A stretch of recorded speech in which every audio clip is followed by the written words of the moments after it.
മനുഷ്യന്റെ ജീവിതം വിശ്വാസം, വിശ്വാസത്തിന്റെ അന്തമായ പ്രത്യാശ എന്നീ കാര്യങ്ങളെക്കുറിച്ച് നാം ദൈവത്തിന്റെ വചനത്തെ ആധാരമാക്കി ചിന്തിച്ചുകൊണ്ടിരിക്കുകയാണ്. നമുക്കൊരു കാര്യം കഴിഞ്ഞ പാഠങ്ങളിൽ വചനത്തെ ആസ്പദമാക്കിയിട്ട് മനസ്സിലായി. മനുഷ്യൻ മരിക്കുമ്പോൾ ഈ ശരീരത്തിൽ നിന്ന് ആത്മാവ് പുറത്തു പോകാൻ കഴിയും. അതിന് ഈ മനുഷ്യനെ പോലെ തന്നെ ഒരു രൂപം, ആത്മീയ രൂപമുണ്ട്. അതിന് ഒരു ശരീരം ഉണ്ട്. അതിന് സംസാരിപ്പാൻ കഴിയാവുന്ന ആത്മാവുണ്ട്. അതിന് സാധിക്കാത്ത ആത്മാക്കളുണ്ട്. ഈ ആത്മാവിന് കേൾക്കാൻ കഴിയും. ഈ ആത്മാവ് സുഖദുഃഖങ്ങളെ അനുഭവിപ്പാൻ സാധിക്കും. എന്നീ കാര്യങ്ങളെല്ലാം കഴിഞ്ഞ വീഡിയോകളിൽ കൂടി ദൈവത്തിൻ്റെ വചനത്തെ ആസ്പദമാക്കി നമ്മൾ പഠിക്കാനിടയായി തീർന്നു. ഇന്ന് നമ്മൾ ചിന്തിക്കുന്നത് ഈ ആത്മാവിൻ്റെ ഉറവിടത്തെ സംബന്ധിച്ചാണ്. എന്താണ് ആത്മാവെന്നുള്ളത്? അതിന് സംസാരിപ്പാൻ കഴിയും, അങ്ങനെ അതിന് രൂപമുണ്ട്, ശരീരമുണ്ടെന്നുള്ളത് പഠിക്കുമ്പോൾ ഇതിൻ്റെ ഉത്ഭവം എവിടെ നിന്നാണ്? എന്താണ് ഇതിൻ്റെ സത്ത? എന്താണ് ഇതിന് സംഭവിക്കുന്നത് മുതലായിട്ടുള്ള കാര്യങ്ങളെക്കുറിച്ച് നമുക്കിന്ന് ചെറിയ രീതിയിൽ ചിന്തിക്കാം. ദൈവത്തിൻ്റെ വചനത്തിൽ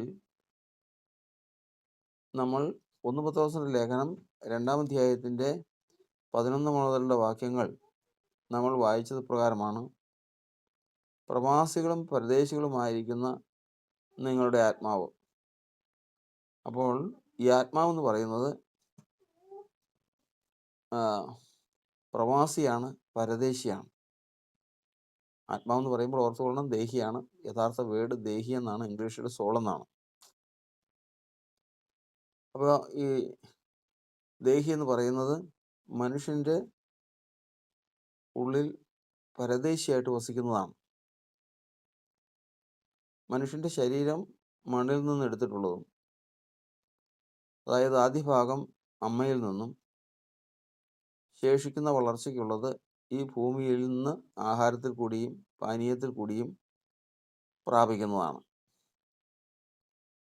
ഇത് നമ്മൾ ശരീരത്തെ സംബന്ധിച്ച് മനസ്സിലാക്കുന്നു. ഈ ആത്മാവ് പ്രവാസിയും പരദേശിയും എന്ന് പറയുമ്പോൾ ഈ ആത്മാവിൻ്റെ സ്വദേശം എവിടെയാണ്? പ്രവാസി എന്ന് പറയുമ്പോൾ ഇവിടുന്ന് പ്രവാസികളായിട്ട് വിദേശത്ത് പോയി ജോലി ചെയ്യുന്നവരുണ്ട്.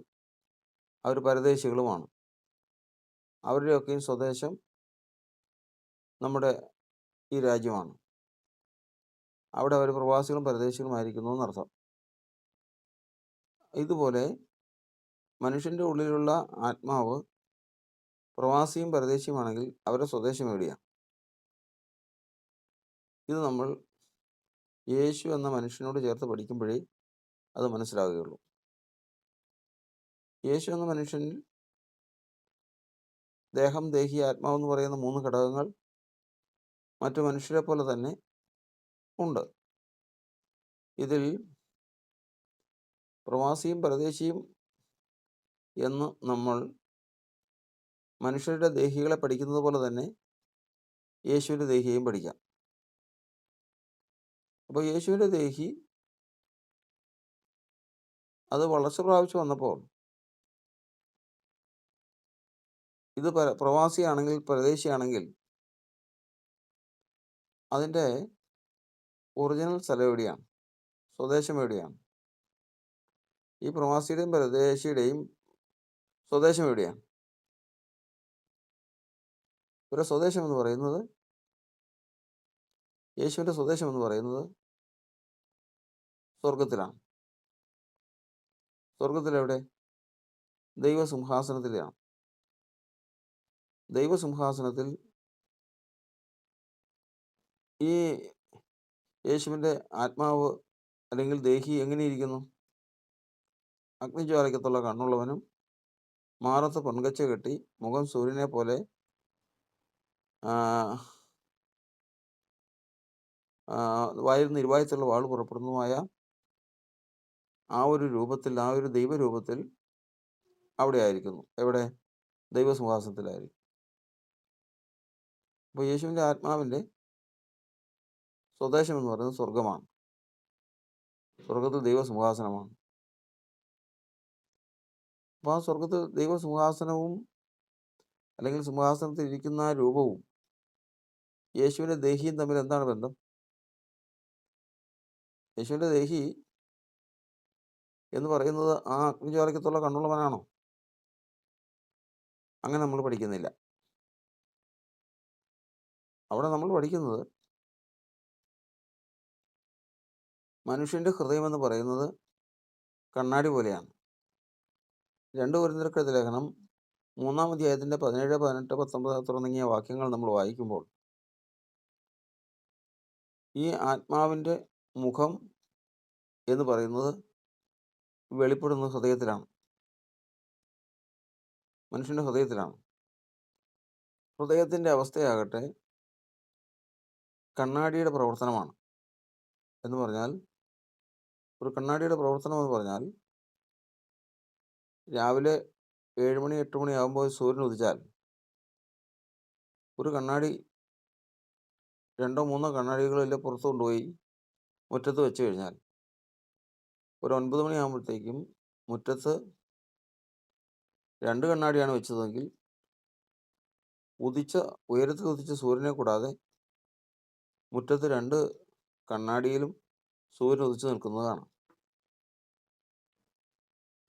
ഇതുപോലുള്ള ഒരു പ്രവർത്തനമാണ് മനുഷ്യൻ്റെ ദേഹിക്ക് ഉള്ളത്. മനുഷ്യൻ്റെ ദേഹി എന്ന് പറയുന്നത് ഒരു കണ്ണാടി തന്നെയാണ്. ഈ കണ്ണാടിയിൽ നാം ആദ്യം പറഞ്ഞതുപോലെ മുറ്റത്ത് വെച്ചിരിക്കുന്ന കണ്ണാടിയിൽ സൂര്യപ്രകാശത്തിൻ്റെ പ്രതിഫലനം, സൂര്യൻ്റെ പ്രതിഫലനം വരുന്നത് പോലെ ദൈവസിംഹാസനത്തിലിരിക്കുന്ന നീതിസൂര്യനായ കർത്താവിൻ്റെ മുഖം മനുഷ്യൻ്റെ ഹൃദയത്തിൽ കണ്ണാടി പോലെ പ്രതിബിംബിക്കുന്നു. അതായത് മനുഷ്യൻ്റെ ഹൃദയത്തിലേക്ക് നോക്കിയാൽ സ്വർഗത്തിൽ ദൈവസിംഹാസനത്തിൽ ഇരിക്കുന്ന ദൈവപുത്രൻ്റെ പ്രതിഫലനം അങ്ങനെ തന്നെ വെളിപ്പെട്ടിരിക്കുന്നത് കാണാമെന്നർത്ഥം. അതുകൊണ്ടാണ് യോബിൻ്റെ പുസ്തകത്തിൽ 36-ാം അധ്യായത്തിൽ എഴുതിയിരിക്കുന്നത്, ദൈവം നീതിമാന്മാരും തന്നെ കടാക്ഷം മാറ്റുന്നില്ല. മനുഷ്യൻ പുറമേയുള്ളതിനെ നോക്കുന്നു, യഹോവയായ ദൈവമോ ഹൃദയത്തെ നോക്കുന്നു. ദൈവം എപ്പോഴും ഹൃദയത്തെ നോക്കിക്കൊണ്ടിരിക്കും. എന്തിനു വേണ്ടിയിട്ട്? സ്വർഗത്തിൽ ദൈവസിംഹാസനത്തിലിരിക്കുന്ന ദൈവപുത്രൻ്റെ പ്രതിഫലനം കണ്ണാടിയിൽ സൂര്യൻ്റെയും മറ്റ് വിളക്കുകളുടെയും പ്രകാശം പ്രതിഫലിക്കുന്നത് പോലെ മനുഷ്യൻ്റെ ഹൃദയത്തിൽ സ്വർഗത്തിൽ ദൈവസിംഹാസനത്തിലിരിക്കുന്ന ദൈവപുത്രൻ്റെ പ്രതിഫലനം ഉണ്ടാകും. ഇതാണ് അവനെ സംബന്ധിച്ചുള്ള, അല്ലെങ്കിൽ ഒരു മനുഷ്യനെ സംബന്ധിച്ചുള്ള ദൈവത്തിൻ്റെ ആദ്യോടൊന്നുമുള്ള ഉദ്ദേശം. ഇത് അറിയുന്ന ദൈവത്തിൻ്റെ എതിരാളിയായ പിശാച് ഇതൊരിക്കലും സംഭവിക്കാതിരിക്കാൻ, അതായത് ദൈവപുത്രനായ ക്രിസ്തുവിൻ്റെ പ്രതിഫലനം മനുഷ്യൻ്റെ ഹൃദയത്തിൽ പ്രതിഫലിക്കാതിരിക്കാൻ ഉള്ള വഴി നോക്കി. ഇതിനകത്ത് ഒരു വ്യവസ്ഥയുള്ളത്, അല്ലെങ്കിൽ അതിനകത്ത് ഒരു നിയമമുള്ളത്. ദേഹം, ദേഹി, ആത്മാവെന്ന് പറയുന്ന 3 ഘടകങ്ങളുള്ള ഒരു മനുഷ്യൻ അവൻ്റെ ഹൃദയത്തിൽ അല്ലെങ്കിൽ ആ കണ്ണാടിയിൽ ഒരു നിഴൽ വീഴണമെങ്കിൽ, അല്ലെങ്കിൽ ഒരു പ്രതിബിംബം വീഴണമെങ്കിൽ ആ പ്രതിബിംബത്തിൻ്റെ ഉടമയെ ഏറ്റവും കൂടുതൽ വിശ്വസിക്കണം. ഏറ്റവും കൂടുതൽ ഭയപ്പെടണം, ഏറ്റവും കൂടുതൽ സ്നേഹിക്കണം, ഏറ്റവും കൂടുതൽ അനുസരിക്കണം. മറ്റൊരു വാക്കി പറഞ്ഞാൽ മനുഷ്യന് ഏറ്റവും ഭയം എന്ന് പറയുന്നത് ഒരു കുതിരയാണെന്നിരിക്കട്ടെ. സ്നേഹവും ബഹുമാനവും ഭയവും അനുസരണവും എല്ലാം ഒരു കുതിരയാണെങ്കിൽ അവൻ്റെ ഹൃദയമെന്ന കണ്ണാടിയിൽ പ്രതിഫലിക്കുന്നത് ഈ കുതിരയുടെ രൂപമായിരിക്കും. ഇതാണ് വ്യവസ്ഥ. എന്നാൽ ഈ വ്യവസ്ഥ അനുസരിച്ച് ദൈവം മനുഷ്യനെ സൃഷ്ടിച്ചതിന് ശേഷം ദൈവം വചനത്തെ കൊടുത്തു, കൽപ്പനകളെ കൊടുത്തു. ദൈവം മനുഷ്യനെ ഏദൻ തോട്ടത്തിൽ സൂക്ഷിപ്പാനാക്കി. അന്ന് വേറെ ചിന്തകളും വാക്കുകളും ഒന്നുമില്ല. മനുഷ്യൻ ഏറ്റവും കൂടുതൽ വിശ്വസിച്ചതും ഭയപ്പെട്ടതും അനുസരിച്ചതും സ്നേഹിച്ചതും ദൈവത്തെ തന്നെയായിരുന്നു. അതുകൊണ്ട് സ്വർഗത്തിൽ സിംഹാസനത്തിലിരിക്കുന്ന ദൈവപുത്രൻ്റെ പ്രതിബിംബം അങ്ങനെ തന്നെ അവൻ്റെ ഹൃദയത്തിൽ നിന്ന് കണ്ണാടിയിൽ വീഴാനിടയായി തീർന്നു. ഇങ്ങനെ ഹൃദയം എന്ന കണ്ണാടിയിൽ ദൈവപുത്രൻ്റെ രൂപം പ്രതിഫലിച്ചാൽ അവൻ്റെ മുഖത്ത് വെളിപ്പെടുന്നതാണ് ദൈവ തേജസ്. അപ്പം മുഖത്ത് ദൈവ തേജസ്സും ഹൃദയമെന്ന കണ്ണാടിയിൽ സ്വർഗസ്വനായ ദൈവപുത്രൻ്റെ രൂപവും ശരീരത്തിൽ പരിശുദ്ധാത്മാവുമായിട്ട് അവനെ ഈ ലോകത്തിൽ ദൈവം സൃഷ്ടിച്ചാക്കി എന്നർത്ഥം. അപ്പോൾ ഇവിടെ നിന്ന് നമ്മൾ പഠിക്കുന്നത് യേശുക്രിസ്തുവിൻ്റെ ഹൃദയത്തിലും ഇപ്രകാരം തന്നെയായിരുന്നു. യേശുക്രിസ്തു പിതാവായ ദൈവത്തെ സ്നേഹിക്കുന്നു, വിശ്വസിക്കുന്നു, അനുസരിക്കുന്നു, ഭയപ്പെടുന്നു ഏറ്റവും കൂടുതൽ. അതുകൊണ്ട് തന്നെ യേശുവിൻ്റെ ഹൃദയമെന്ന കണ്ണാടിയിൽ ദൈവപുത്രൻ്റെ പ്രതിഫലനം ഉണ്ടായിരിക്കണം.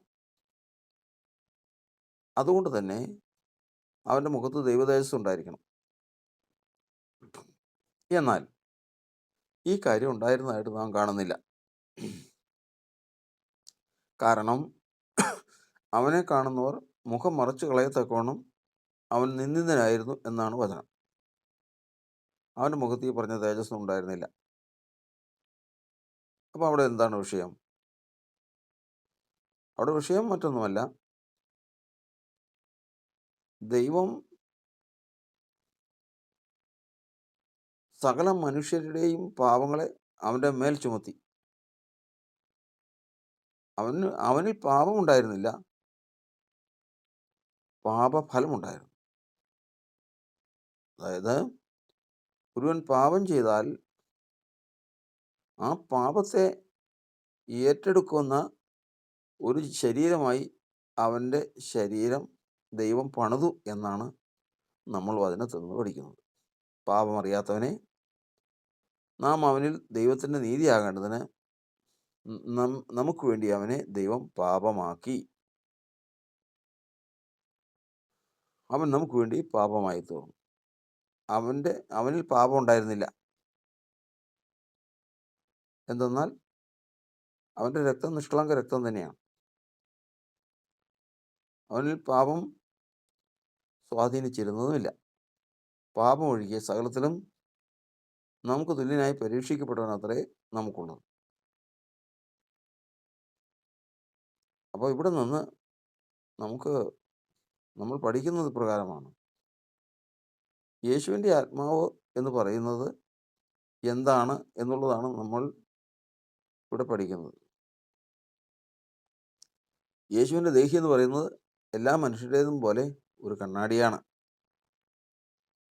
ഈ കണ്ണാടിയിൽ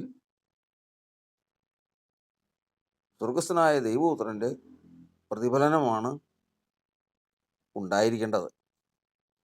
എന്നാൽ എല്ലാവരുടെയും പാപത്തെ അവൻ തൻ്റെ ശരീരത്തിൽ വഹിച്ചതുകൊണ്ട് അപ്രകാരം അവനിൽ, ആ കണ്ണാടിയിൽ ഈ തേജസ് പ്രകാശിച്ചില്ല. ഹൃദയമെന്ന കണ്ണാടിയിൽ ഈ പ്രതിബിംബം ഉണ്ടാകണമെങ്കിൽ നമ്മൾ ചിന്തിച്ചത്, അവൻ ഏറ്റവും ഭയപ്പെടുകയും വിശ്വസിക്കുകയും സ്നേഹിക്കുകയും അനുസരിക്കുകയും ചെയ്യുന്നത് എന്തിനെയാണോ അതിൻ്റെ രൂപം മാത്രമാണ് അവൻ്റെ ഹൃദയമെന്ന കണ്ണാടിയിൽ വെളിപ്പെടുകയുള്ളൂ. ഇങ്ങനെ ഉള്ള രൂപം ഇങ്ങനെ ഈ കണ്ണാടിയിൽ പ്രതിഫലിക്കുന്നത് എങ്ങനെയെന്നുള്ള ചോദ്യത്തിന്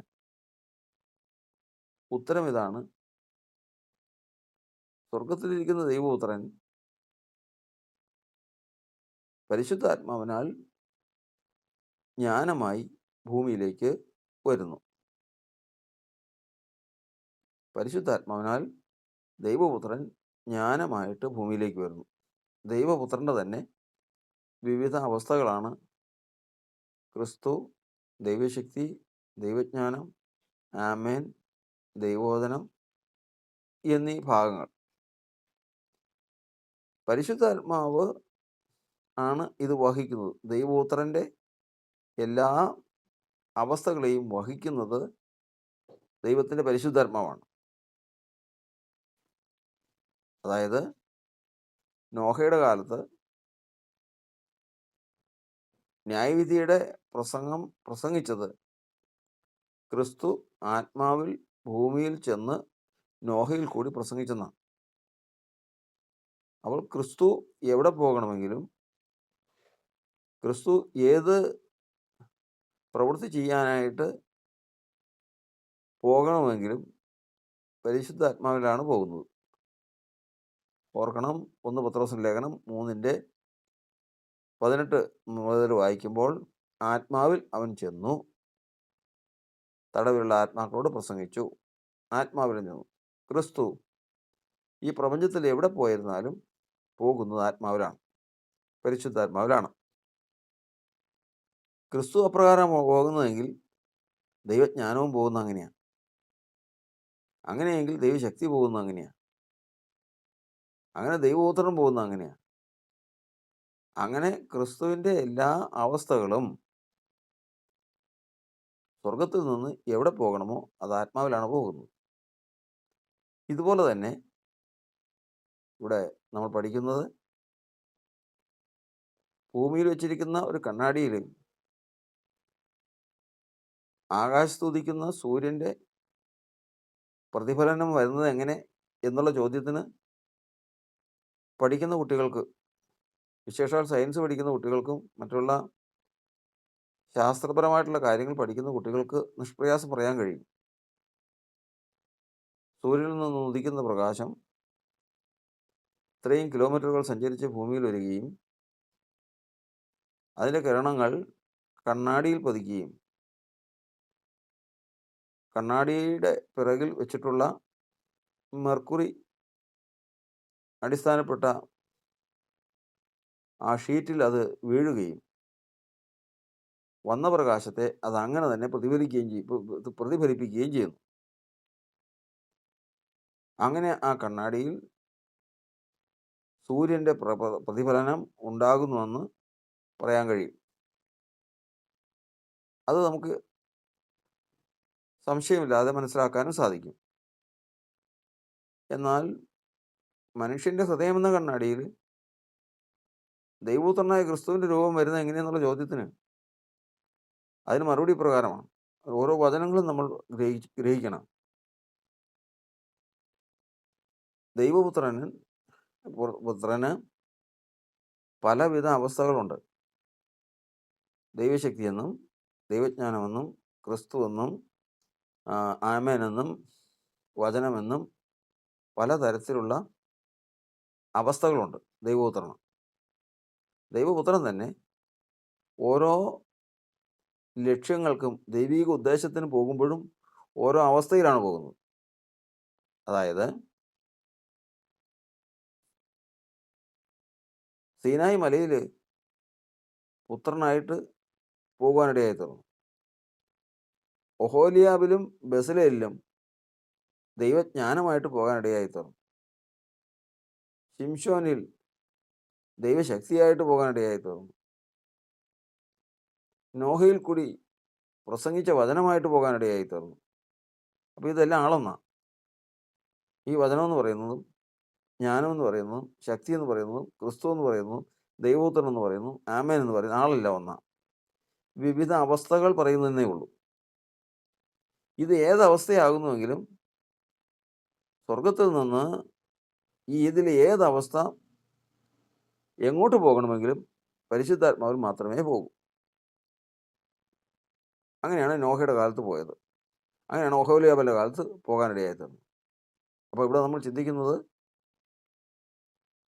മനുഷ്യൻ്റെ ഹൃദയം എന്ന കണ്ണാടിയിൽ ഈ ദൈവപുത്രൻ എങ്ങനെ പ്രതിഫലിക്കുന്നു എന്നുള്ളത് ഇവിടെ പറയുകയാണ്. അവിടെ നിന്ന്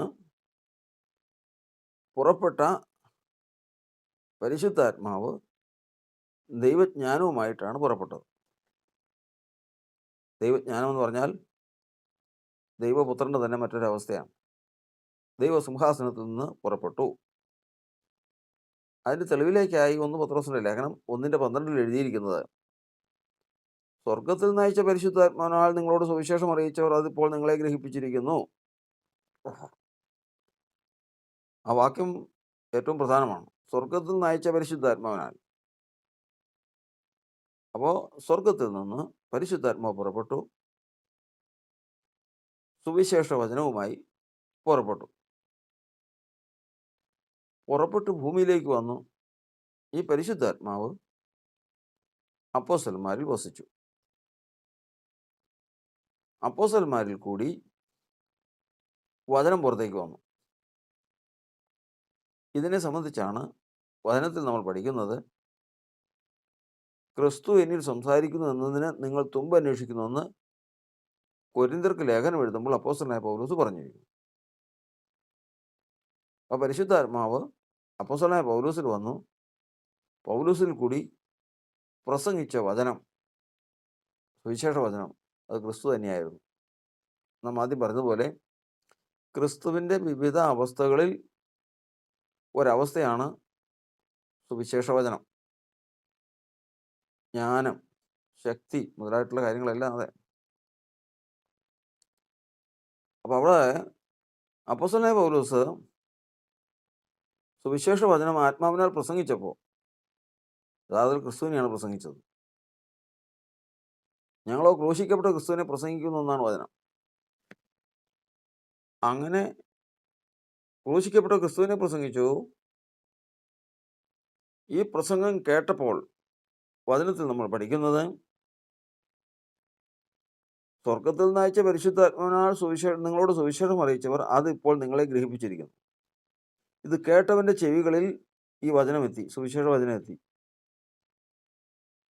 അവനത് കേട്ട് വിശ്വസിച്ചു, ഹൃദയത്തിൽ ഗ്രഹിച്ചു. അപ്പോൾ ഇപ്പോൾ ക്രിസ്തുവിനെ കുറിച്ചുള്ള പരിജ്ഞാനവുമായി പരിശുദ്ധാത്മാവ് വന്നു. അപ്പോസ്തലന്മാരെ കൂടി പ്രസംഗിച്ചു. പ്രസംഗിച്ച വചനം കേട്ടവരുടെ ചെവികളിൽ വീണു. അത് അവരുടെ ഹൃദയത്തിൽ വിശ്വാസമായി പരിണമിച്ചു. അവരത് ഹൃദയത്തിൽ ഗ്രഹിച്ചു. ഇത്രയും കാര്യങ്ങൾ നടന്നു.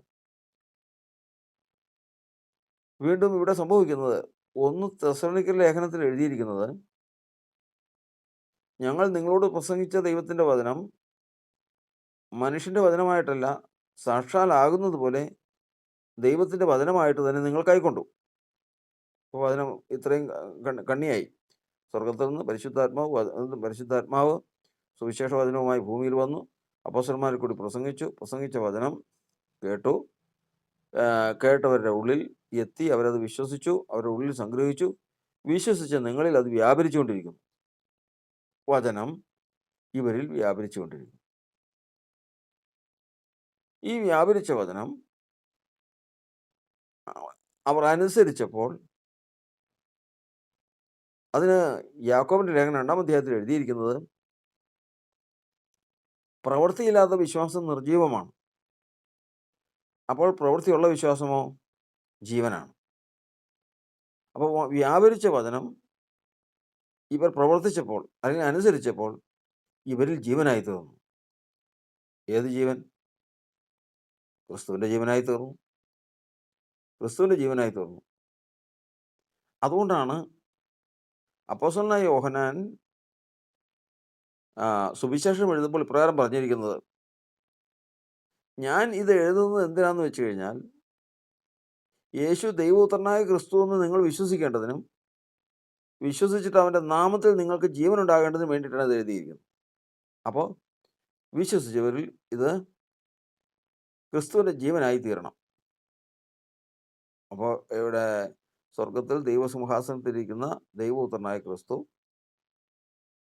പരിശുദ്ധാത്മാവ് സുവിശേഷ വചനവുമായി ഈ ഭൂമിയിലേക്ക് വന്നു. അപ്പോസ്തലന്മാരിൽ പ്രവേശിച്ചു. അവരിൽ കൂടി സുവിശേഷം പ്രസംഗിച്ചു, അതായത് ക്രിസ്തുവിനെ പ്രസംഗിച്ചു. കേട്ടവരിൽ വിശ്വാസമായി പരിണമിച്ച് അവരുടെ ഹൃദയത്തിൽ അത് സംഗ്രഹിച്ചു. വിശ്വസിച്ചവരിൽ അത് വ്യാപരിച്ചു. വ്യാപരിച്ച ആ വചനം അനുസരിച്ചപ്പോൾ അവരുടെ ഉള്ളിൽ ക്രിസ്തുവിൻ്റെ ജീവനായി തീർന്നു. ഈ സമയം മുതലാണ് കണ്ണാടിയുടെ പ്രവർത്തനം തുടങ്ങുന്നത്. ഇങ്ങനെ മുൻപേ പാപമില്ലാതിരുന്ന ഒരു സമയത്ത് ആദാമിലും ഹവ്വയിലും സംഭവിച്ചുകൊണ്ടിരുന്നതാണ്. കർത്താവ് പറഞ്ഞ വചനം അവർ വിശ്വസിച്ചു, കർത്താവിനെ അനുസരിച്ചു, കർത്താവിനെ ഭയപ്പെട്ടു, കർത്താവിനെ സ്നേഹിച്ചു. അപ്പോൾ കർത്താവിൻ്റെ ദൈവസിംഹാസനത്തിലിരിക്കുന്ന കർത്താവിൻ്റെ മുഖം അവരുടെ ഹൃദയത്തിൽ കണ്ണാടി പോലെ പ്രതിബിംബിച്ചു. അതങ്ങനെ സംഭവിച്ചുകൊണ്ടിരിക്കുന്നതാണ്. എന്നാൽ ഇവിടെ സംഭവിക്കുന്നത്, ശത്രു ഇത് കണ്ടുകൊണ്ടിരുന്ന അവസ്ഥയിൽ ഒരു കാരണവശാലും ഈ അഗ്നിജ്വാലയ്ക്കത്തുള്ള കണ്ണുള്ളവൻ്റെ രൂപം, അതായത് ദൈവപുത്രൻ്റെ രൂപം, മനുഷ്യൻ്റെ ഹൃദയത്തിൽ പ്രകാശിക്കുന്നത്, പ്രതിഫലിക്കുന്നത് ഇങ്ങനെ ദൈവം കണ്ടുകൊണ്ടിരിക്കാൻ പാടില്ല. എങ്ങനെയും ഇതിനെ തടുക്കണം. തടുക്കാനായിട്ട് വേറൊരു മാർഗവുമില്ല. തടുക്കാനായിട്ട് മാർഗമെന്ന് പറയുമ്പോൾ, നാം ആദ്യം ചിന്തിച്ചതുപോലെ സൂര്യൻ്റെ പ്രതിഫലനം ഉണ്ടാകാൻ മുറ്റത്ത് 2 കണ്ണാടി വെച്ചു. ആ കണ്ണാടിയിൽ സൂര്യൻ ഉദിച്ചതോടുകൂടി കണ്ണാടിയിൽ ഉദിച്ചു. ഈ കണ്ണാടിയുടെ മുകളിലേക്ക് കൊണ്ടുപോയി ഒരു തുണി കൊണ്ടുപോയിട്ട്, ഒരു കണ്ണാടിയുടെ പുറത്ത് കൊണ്ടുപോയി ഒരു തുണി കൊണ്ടുപോയിട്ട്, അപ്പം അടിക്കുന്ന സൂര്യൻ്റെ പ്രകാശം മുഴുവനും വന്ന് വീഴുന്നത് തുണിയിലാണ്, കണ്ണാടിയിലേക്ക് വീഴുന്നില്ല. അതോടുകൂടി ഈ പ്രതിഫലനം തീരും. അങ്ങനെ കണ്ണാടിയിൽ മൂടുപടം വീഴണമെങ്കിൽ എന്ത് ചെയ്യണം? നമ്മൾ ആദ്യം പറഞ്ഞതുപോലെ ഏറ്റവും കൂടുതലുള്ള വിശ്വാസം, ഏറ്റവും കൂടുതലുള്ള അനുസരണം, ഭയം, സ്നേഹം, ഈ 4 കാര്യങ്ങൾ ദൈവത്തെ ആയിരിക്കാതിരുന്നാൽ ഉദ്ദേശിച്ച കാര്യം നടന്നു. എന്ന് പറഞ്ഞ് ദൈവത്തെ സ്നേഹിക്കേണ്ടെന്നില്ല. ദൈവത്തെ അനുസരിക്കണം, ദൈവത്തെ വിശ്വസിക്കുകയൊക്കെ ചെയ്യാം. പക്ഷേ ദൈവത്തെക്കാൾ ഉപരി വേറെ ആരെയെങ്കിലും വിശ്വസിക്കുകയും അനുസരിക്കുകയും ചെയ്താൽ പ്രതിഫലനം അതിൻ്റേതാവും. ഇതറിയാവുന്ന എതിരാളിയായ പിശാച് വചനത്തിൽ കാണുന്നത് പോലെ, സർപ്പം ഉപായത്താൽ ഹവ്വയെ ചതിച്ചു എന്ന് വചനത്തിലുള്ളതുപോലെ, അവളുടെ അടുത്ത് വന്ന് അവളുടെ ക്രിസ്തുവിലുള്ള ഏകാഗ്രത തെറ്റിക്കണം എന്നുള്ള ഉദ്ദേശത്തിൽ, ക്രിസ്തുവിലുള്ള ഏകാഗ്രത തെറ്റിക്കാൻ ഒരു തന്ത്രം ഉപയോഗിച്ചു. തന്ത്രം ഏതായാലും ഫലിച്ചു. അവൾ ദൈവം പറഞ്ഞ വചനത്തെ അവിശ്വസിച്ചു. കാരണം നിങ്ങൾ മരിക്കുമെന്ന് പറഞ്ഞത് മരിക്കുകയില്ല, തിന്നുന്ന നാളിൽ മരിക്കുകയില്ല. മാത്രമല്ല, നിങ്ങൾ തിന്നുന്ന നാളിൽ ദൈവത്തെ പോലെ ആകുമെന്ന് ദൈവം അറിയുന്നു. ദൈവത്തെ അവിശ്വസിച്ചു. തുടർന്നങ്ങ് ദൈവത്തിലുള്ള ക്രിസ്തുവിലുള്ള ഏകാഗ്രത പൂർണ്ണമായിട്ട് അങ്ങ് വിട്ടുമാറി. അതോടുകൂടി ആദാമിൻ്റെയും ഹൗവയുടെയും ഹൃദയമെന്ന കണ്ണാടിയിൽ വീണതാണ് മൂടുപടം. അല്ലെങ്കിൽ കണ്ണാടി തുണി കൊണ്ട് മൂടിയാൽ അതിൽ പ്രതിഫലനം വീഴാതിരിക്കുന്നത് പോലെ മാനവരാശിയുടെ, അവരുടെ മാത്രമല്ല ഈ ലോകത്തിൽ ജനിക്കുന്ന സകല മനുഷ്യരും പാപത്തിൽ ജനിപ്പാനും അവരുടെ എല്ലാം ഹൃദയമെന്ന കണ്ണാടിയിൽ മൂടുപടം വീഴുവാനും ഇടയായിത്തീർന്നു.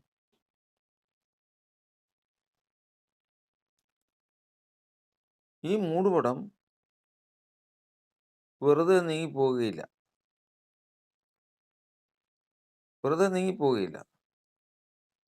ദൈവത്തിൻ്റെ സ്നേഹിതനാണ് അബ്രഹാം. മൂടുപടം നീങ്ങിയില്ല. ഈ ലോകത്തിൽ പഴയ നിയമത്തിൽ ഏറ്റവും സൗമ്യനും വിശ്വസ്തനുമാണ് മോശ. പക്ഷെ മൂടുപടം നീങ്ങിയില്ല. ഏറ്റവും പ്രിയപുരുഷനാണ് ദാനിയേൽ. മൂടുപടത്തിന് മാറ്റം വരില്ല. ദൈവത്തിൻ്റെ ഹൃദയപ്രകാരമുള്ള മനുഷ്യനാണ് ദാവീദ്. അവിടെയും മൂടുപടത്തിന് മാറ്റമൊന്നുമില്ല. ഒടുവിൽ ഈ മൂടുപടം നീക്കുവാൻ കർത്താവായ യേശു ഭൂമിയിലേക്ക് വരികയാണ്. അതായത് ദൈവപുത്രൻ ഭൂമിയിലേക്ക് വരികയാണ്. കർത്താവ് പറഞ്ഞു, ഞാനോ ഉയർത്തപ്പെട്ടാൽ സകലരെയും എങ്കിലേക്ക് ആകർഷിക്കും. എല്ലാവരെയും ആകർഷിക്കും. കർത്താവ് പാപപരിഹാര യാഗം കഴിച്ചു. ആദാമ്യ പാപത്തിന് പരിഹാരം വരുത്തി. അതായത് ക്യാൻസറിനും മറ്റ് മാരകമായ രോഗങ്ങൾ പടർന്നു പിടിച്ചിരിക്കുമ്പോൾ അനേകർ അതിനാൽ നശിച്ചുകൊണ്ടിരിക്കുന്ന സമയത്ത് അതിന് മറുമരുന്ന് കണ്ടുപിടിക്കുന്നത് പോലെ മാനവരാശിയുടെ ഹൃദയത്തിൽ നിന്ന കണ്ണാടിയിൽ കിടക്കുന്ന മൂടുപടം നീക്കാൻ കുറ്റമില്ലാത്ത രക്തം യേശു എന്ന മനുഷ്യൻ, നിഷ്കളങ്കനായ മനുഷ്യൻ, ദൈവപുത്രൻ ചൊരിഞ്ഞു. ഇനി വേണ്ടത് മനുഷ്യൻ അവങ്കിലേക്ക് തിരിയണം. ഇവിടെയാണ് 2 കൊരിന്ത്യർ ലേഖനം 3-ാം അധ്യായത്തിൽ നമ്മൾ വായിക്കുന്നത് പ്രകാരം കർത്താവിലേക്ക് തിരിയുമ്പോൾ മൂടുപടം നീങ്ങും. അതിന് മുകളിൽ എഴുതിയിട്ടുണ്ട്, പഴയ നിയമം വായിക്കുമ്പോൾ 40 രാവും 40 പകലും ദൈവത്തിൻ്റെ സന്നിധാനത്തിങ്കൽ ഇരുന്നു കൊണ്ട് ന്യായപ്രമാണം പ്രാപിച്ച മോശ ഈ ന്യായപ്രമാണവുമായി പർവ്വതത്തിൽ നിന്ന് ഇറങ്ങി വരുമ്പോൾ ഇസ്രായേൽ മക്കൾ അവൻ്റെ മുഖത്ത് നോക്കാൻ ഭയപ്പെട്ടു. കാരണം മുഖം പ്രകാശിച്ചിരുന്നു. അത്ര ശ്രേഷ്ഠനാണ് മോശ. പക്ഷേ പഴയ നിയമം വായിക്കുമ്പോഴൊക്കെയും മൂടുപടം അവരുടെ ഹൃദയത്തിൽ കിടക്കുന്നു. അത് മോശയുടെ ഹൃദയത്തിലും ഉണ്ടായിരുന്നു. മൂടുപടത്തിന് മാറ്റമില്ല. മൂടുപടം നീക്കാൻ കഴിവുള്ളവൻ ഒരുവൻ മാത്രം. അവനാണ് കർത്താവായ യേശു, നസ്രാനായ യേശു. അവങ്കിലേക്ക് തിരിയുമ്പോൾ മൂടുപടം നീങ്ങിപ്പോകും. അങ്ങനെ മൂടുപടം നീങ്ങിയ മുഖത്ത് കർത്താവിൻ്റെ തേജസ്സിനെ കണ്ണാടി പോലെ പ്രതിബിംബിക്കുന്നവരായി നാം എല്ലാവരും ആത്മാവാകുന്ന കർത്താവിൻ്റെ ദാനമായി തേജസ്സിന്മേൽ തേജസ് പ്രാപിച്ച് അതേ പ്രതിമയായി രൂപാന്തരപ്പെട്ടു വരുന്നു. നാം ആദ്യം പറഞ്ഞതുപോലെ സ്വർഗത്തിൽ നയിച്ച പരിശുദ്ധാത്മാവിനാൽ സുവിശേഷം അറിയിച്ച സുവിശേഷം കേട്ട് വിശ്വാസമായി പരിണമിച്ചതനുസരിക്കുമ്പോൾ ക്രിസ്തുവിൻ്റെ ജീവനായി ഉള്ളിൽ വരുമ്പോൾ ഈ മൂടുപടം കുറച്ച് നീങ്ങും. അതായത് കണ്ണാടിയിൽ മുഴുവനും അഴുക്ക് നിറഞ്ഞിരിക്കുന്ന ഒരു സമയത്ത് ഒന്നും പ്രതിഫലിക്കാതിരിക്കുക. അത് വെയിലത്ത് കൊണ്ടുവച്ച് ഒരു സൂര്യന് അഭിമുഖമായി ആ കണ്ണാടി കൊണ്ടുവച്ചു. അതിനകത്ത് മുഴുവനും ടാറ് പോലെ കറുത്ത പെയിൻറ്റ് വീണ് മൂടിയിരിക്കുക. അവിടെ ചെന്ന ഒരാൾ ഒരു ബ്ലേഡ് എടുത്തിട്ട് ഒന്ന് ചിരണ്ടി. ഒന്ന് ചിരണ്ടി എന്ന് പറഞ്ഞാൽ ഒരു ചെറിയൊരു പാട് വന്നു. ഈ ചെറിയൊരു പാട് വന്ന ആ സമയത്ത് ചുരണ്ടിയവൻ്റെ കണ്ണ് തിളങ്ങി. കാരണം സൂര്യൻ്റെ പ്രകാശം അതിനകത്ത് അടിക്കുന്നുണ്ടേ. കണ്ണാടിയിൽ വീഴാതെ മൂടുപടത്തിന്മേൽ വീഴുന്നത് കൊണ്ടാണ് പ്രതിഫലനം ഇല്ലാതിരിക്കുന്നത്. ഇത് നീങ്ങിയതോടുകൂടി പെട്ടെന്ന് ഇത് പ്രകാശിക്കാൻ തുടങ്ങി. ഇതാണ് പുതിയ നിയമസഭയുടെ പ്രത്യേകത. കർത്താവ് പറഞ്ഞു, സ്ത്രീകളിൽ നിന്ന് ജനിച്ചവരിൽ യോഹന്നാൻ സ്നാപകനേക്കാൾ വലിയവൻ എഴുന്നേറ്റിട്ടില്ല. സ്ത്രീ പ്രസവിച്ചവരിൽ എന്ന് പറഞ്ഞു കഴിഞ്ഞാൽ ആദാമ്യ സന്തതിയിൽ ഏറ്റവും വലിയവൻ ആരെന്ന് ചോദിച്ചു കഴിഞ്ഞാൽ അതിൻ്റെ ഉത്തരം സ്നാപക യോഹന്നാൻ എന്നാണ് വചനം പറയുന്നത്. അബ്രഹാം പിതാവല്ല, ദാനിയേലല്ല, ഇയ്യോബല്ല. അതിനുത്തരം ഇതാണ്, സ്നാപക യോഹന്നാൻ എന്നാണ്. പക്ഷേ ദൈവസഭയിൽപ്പെട്ട ഒരാൾ, അതായത് ഈ മൂടുപടം നീങ്ങിയെന്നർത്ഥം, മൂടുപടം നീങ്ങിയ ഒരു മനുഷ്യൻ ഈ യോഹന്നാൻ സ്നാപകനേക്കാൾ വലിയവനാണ്. നമ്മുടെ ഇന്ന് സഭയിലുള്ള ഒരു ചെറിയ ഒരാളാണെന്നിരിക്കട്ടെ, അവൻ യോഹന്നാൻ സ്നാപകനേക്കാൾ വലിയവനാണ്. കാരണം യോഹന്നാൻ സ്നാപകൻ്റെ ഹൃദയത്തിൽ നിന്ന് മൂടുപടം നീങ്ങിയിട്ടില്ല. മൂടുപടം നീങ്ങണമെങ്കിൽ ക്രിസ്തുയേശുവിലേക്ക് നീങ്ങണം. കർത്താവിലേക്ക് തിരിയുമ്പോൾ മൂടുപടം നീങ്ങും. ഇവിടെ നിന്ന് വചനം പറയുന്നത് അതേ പ്രതിമയായി രൂപാന്തരപ്പെടും. അതായത് ഇതിങ്ങനെ മനുഷ്യർക്ക് കേൾക്കാനും വിശ്വസിക്കാനും അനുസരിപ്പാനും കൊടുത്തിരിക്കുന്ന വചനങ്ങളുണ്ട്. ഇത് ഓരോ വചനങ്ങൾ കേൾക്കുമ്പോഴും വിശ്വസിക്കുമ്പോഴും അനുസരിക്കുമ്പോഴും ജീവൻ വന്ന് മൂടുപടത്തെ അല്പം മാറ്റിക്കൊണ്ടിരിക്കും.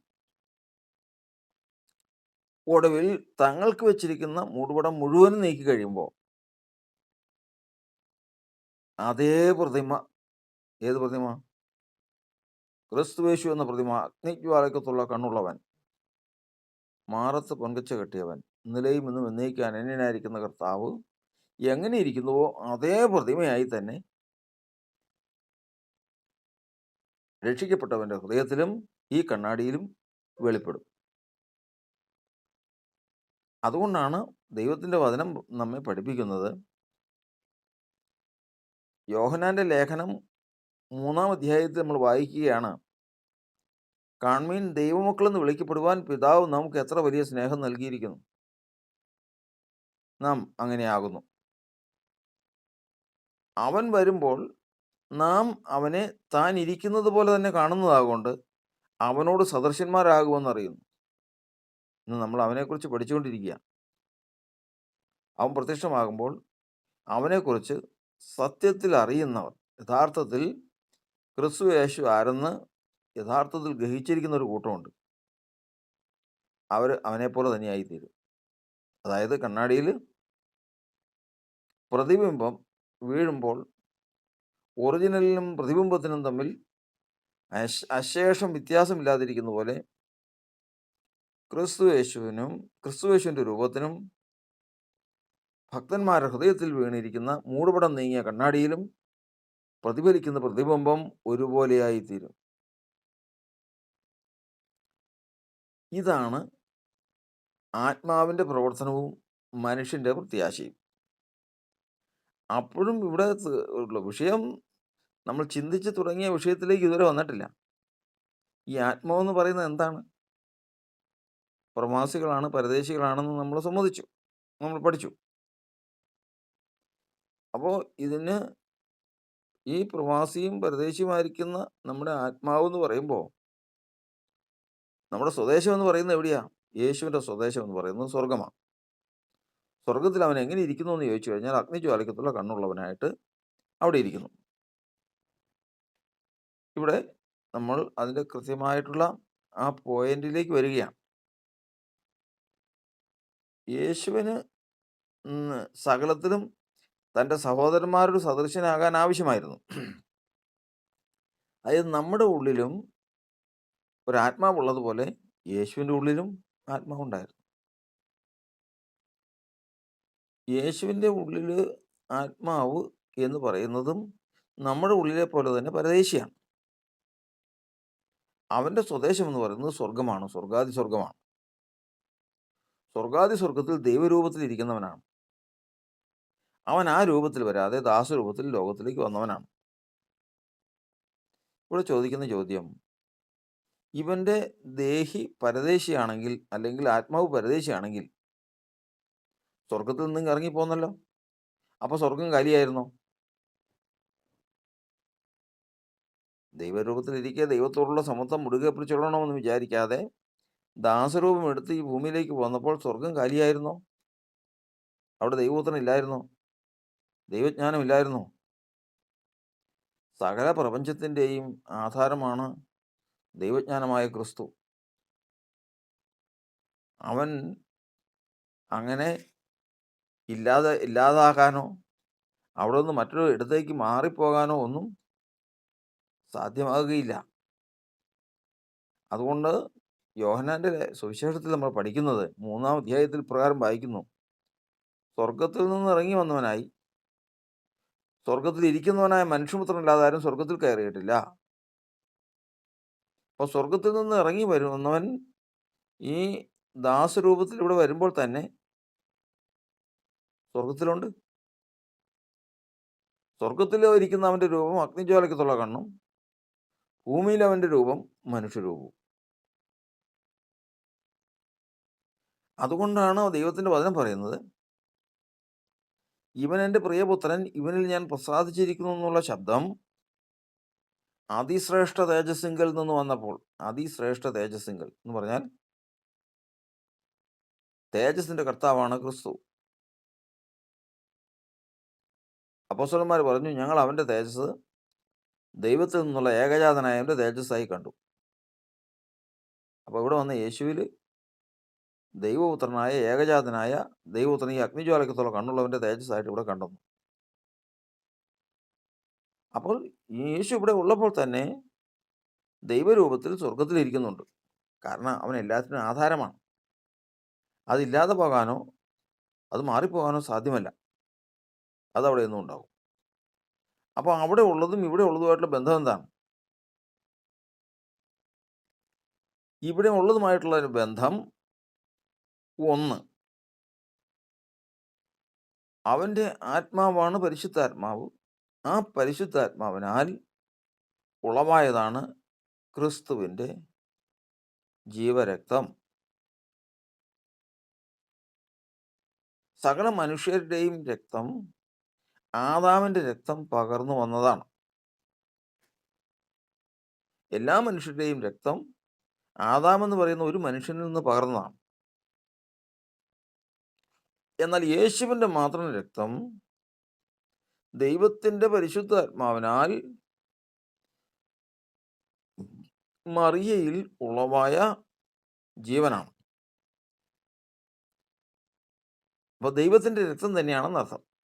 ദൈവത്തിൻ്റെ രക്തമെന്ന് തന്നെ അപ്പോസ്തലപ്രവൃത്തി പുസ്തകം 20-ാം അധ്യായത്തിൽ എഴുതിയിട്ടുണ്ട്. ദൈവം തൻ്റെ രക്തത്താൽ വാങ്ങിയിരിക്കുന്ന ദൈവസഭ എന്ന് തന്നെ വചനത്തിൽ എഴുതിയിട്ടുണ്ട്.